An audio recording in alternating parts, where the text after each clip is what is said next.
Imagine कीजिए कि आज से 30 या 40 साल के बाद जब आप 60 या 65 साल के हो जाएंगे तब आप क्या करने का सोच रहे होंगे। मोस्ट प्रोबेबली हमें से ज्यादातर लोग काम से रिटायर होकर आराम की जिंदगी काटना चाहते हैं। बट यहाँ पर जिस आदमी की स्टोरी मैं बताने वाला हूँ वो इसके बिल्कुल ही अलग है। जिस एज में लोग रिटायर होते हैं उस एज में इस इंसान ने बिजनेस करने का सोचा। बिजनेस में ये फेल भी हुए लेकिन हार नहीं मानी। न सिर्फ इन्होंने अपनी कंपनी को बचाया बल्कि उसे इंडिया की 3rd लार्जेस्ट ट्रैक्टर मैन्युफैक्चरर बना दिया। सिर्फ इतना ही नहीं, 92 की एज में ये इंडिया के ओल्डेस्ट बिलियनर भी बने और इनकी नेट वर्थ 23,000 करोड़ है। मैं बात कर रहा हूँ लक्ष्मण दास मित्तल जी की, जो सोनालिका ट्रैक्टर्स के फाउंडर और चेयरपर्सन हैं। ये एक मिडिल क्लास फैमिली से बिलोंग करते हैं और अपनी ग्रेजुएशन कंप्लीट करने के बाद LIC में इनकी जॉब लग गई। LIC में काम करते करते इन्हें फाइनेंस और इन्वेस्टमेंट की अच्छी खासी नॉलेज हो गई थी, जिससे इन्होंने अपने सैलरी के पैसों को रेगुलरली इन्वेस्ट किया और यही पैसे उन्हें अपना पहला बिजनेस स्टार्ट करने के काम आए। 1995 में लक्ष्मण दास जी का बिजनेस शुरू हुआ। इसके पीछे का बिजनेस भी एक नोबल कॉज था। उनके फादर एक फार्म डीलर थे। My father was a food grain dealer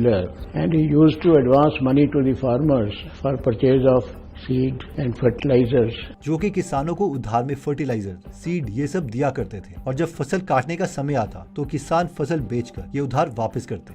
but उस टाइम पर फसल काटने में महीनों लग जाते थे क्योंकि सारा काम हाथ से करना पड़ता था और क्योंकि फसल काटने में ज्यादा टाइम लगता था तो बारिश या तूफान के कारण कई बार किसानों की फसल बर्बाद भी हो जाती थी। उस वक्त उन्होंने फार्मर को सफर करते हुए देखा। तभी से उन्हें लगा कि उन्हें कुछ ऐसा बिजनेस करना चाहिए जिससे फार्मर की इनकम को बढ़ाया जा सके और उसके काम को आसान किया जा सके। अपनी बची कुछ सेविंग के साथ वो अपने फ्रेंड के पास चले गए एग्रीकल्चर यूनिवर्सिटी लुधियाना में। वहां उन्हें रिसेंटली इंपोर्टेड जापानीज थ्रेशर मिले। उन्होंने उस जापानीज थ्रेशर के 50 ऑर्डर दे दिए और उसे खरीद के किसानों को दे दिया टेस्ट करने के लिए। लेकिन ये मशीन फेल हो गई क्योंकि ये मशीन सिर्फ राइस क्रॉप के लिए बनी थी। उनके सारे पैसे इस इन्वेस्टमेंट में डूब गए और वो बैंकक्रप्ट हो गए। इमेजिन कीजिए कि 60 साल की एज में आपके बच्चे हैं, फैमिली की रिस्पॉन्सिबिलिटीज है और आपके बैंक में पैसे जीरो हो जाते हैं। सोचकर भी डर लगता है। लेकिन इन सब के बाद भी लक्ष्मण दास जी ने हार नहीं मानी। उन्होंने डीलर से वीट क्रॉप के अकॉर्डिंग थ्रेशर्स में चेंजेस करवाए और फिर से थ्रेशर्स को मार्केट में लाए और फाइनली ये थ्रेशर सक्सेसफुल साबित हो गए। इसके बाद लगातार उनकी कंपनी ग्रोथ करती रही और फार्मर्स को इनके इक्विपमेंट इतने पसंद आए कि सभी ने ट्रैक्टर्स की डिमांड करी, जिसकी वजह से सोनालिका ट्रैक्टर्स की शुरुआत हुई और आज यही इनका मेन बिजनेस बन चुका है। सिर्फ यही नहीं, आज ये ट्रैक्टर्स के मार्केट में लीडर बन चुके हैं। इनकी कंपनी ने ईयर 2021 में 1.5 लाख ट्रैक्टर सेल करे और